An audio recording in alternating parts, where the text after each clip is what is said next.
contenu réalisé par l'enseignante Fikir Kahina, docteur en génie civil, actuellement maître assistante du classe B à l'université de Mohamed Bouguera.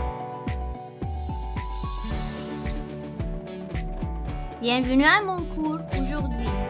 Dans cette vidéo, nous allons entamer le premier chapitre du cours Ouvrage béton armé, destiné aux étudiants de la première année master en génie civil, option matériaux de génie civil, qui va concerner présentation et intérêt, objectifs, définition et rôle des planchers, différents types de planchers, idéal, méthode du calcul et on va explorer ça en détail.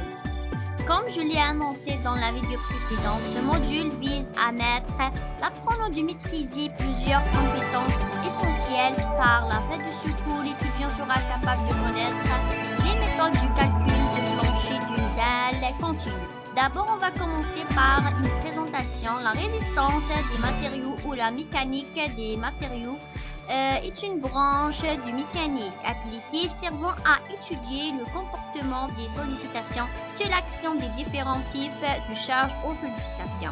Les résistances à présenter donc les critères de base pour la conception des structures, soit pour la forme ou dimension, et l'utilisation des matériaux dans les meilleures conditions de sécurité et d'économie.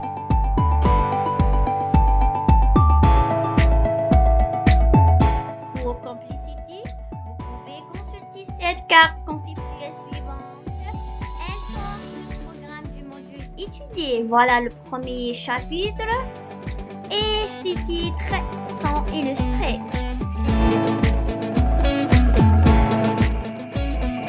L'objectif et intérêt. L'objectif de cette partie est de présenter les planchers et leur classification, les méthodes du calcul des sollicitations, non réfléchissant et efforts tranchants. Dans les planchers idéaux, comme nous le verrons, ces méthodes sont adaptées aux matériaux de béton armé puisqu'elles prennent en compte les capacités d'adaptation et le phénomène d'amortissement du béton armé. Ce cours a pour objectif de former les étudiants à la conception et au dimensionnement des planchers en béton armé.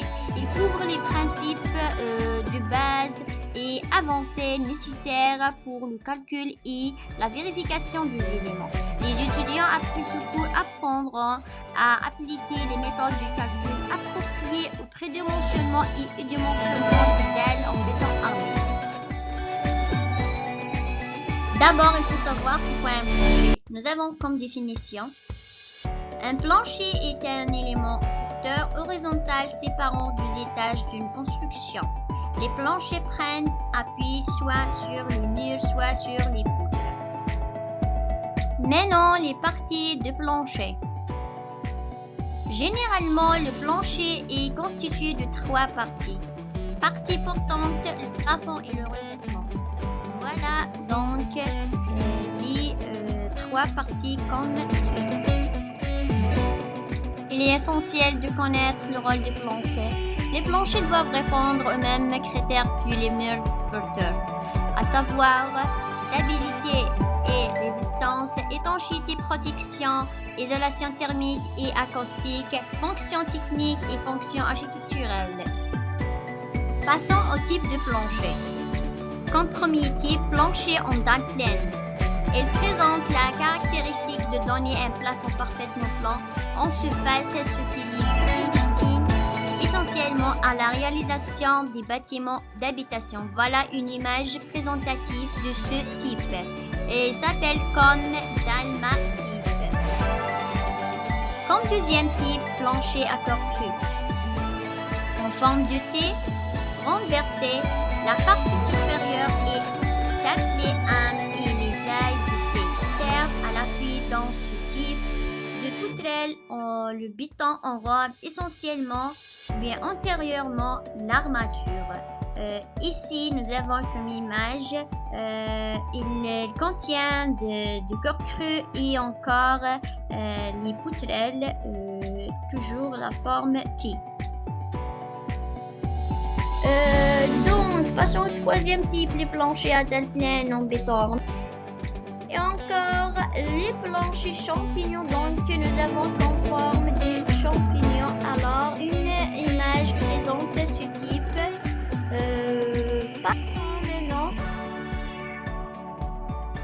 à une image présente les éléments composés d'une dalle. Voilà les figures préfabriquées, le chapeau rive, et encore les trilles soudés et les planchers comme type préfabriqué avec les dalles. Ici nous avons dalles de compression comportent les endroits, c'est les corps crus, donc soit en gravier, soit en polystyrène. Enfin, vérifiez le principe des calculs par deux méthodes. Calcul des planchers par la méthode forfaitaire et calcul par des conditions d'application. De ces méthodes. Donc, nous avons comme deux méthodes, méthode directe et forfaitaire, et impact. Donc, les conditions d'application de ces méthodes montrées sur cette photo.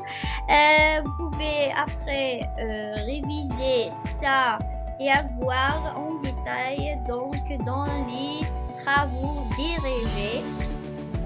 Nous avons principe de calcul. Ici, il exprime les maximums en travée.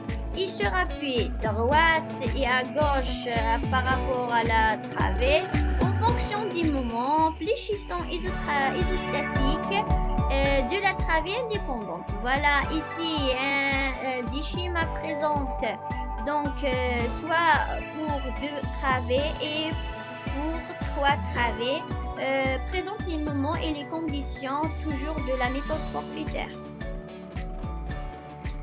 Passons maintenant à la méthode du calcul. Donc la même chose pour cette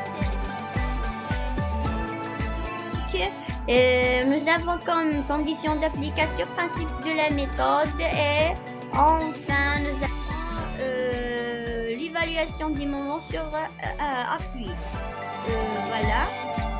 Ici, nous avons un schéma présentatif, les moments, bien les charges réparties, la disposition des charges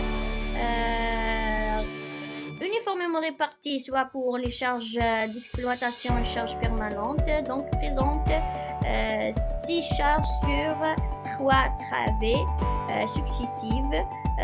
Voilà. Ce chapitre dure 6 semaines. Le mode d'évaluation, il comptabilise par un contrôle continu d'interrogation de façon individuelle. Nous arrivons à la fin de cette vidéo. Je vous remercie d'avoir consacré du temps à sa visualisation. Merci pour votre attention.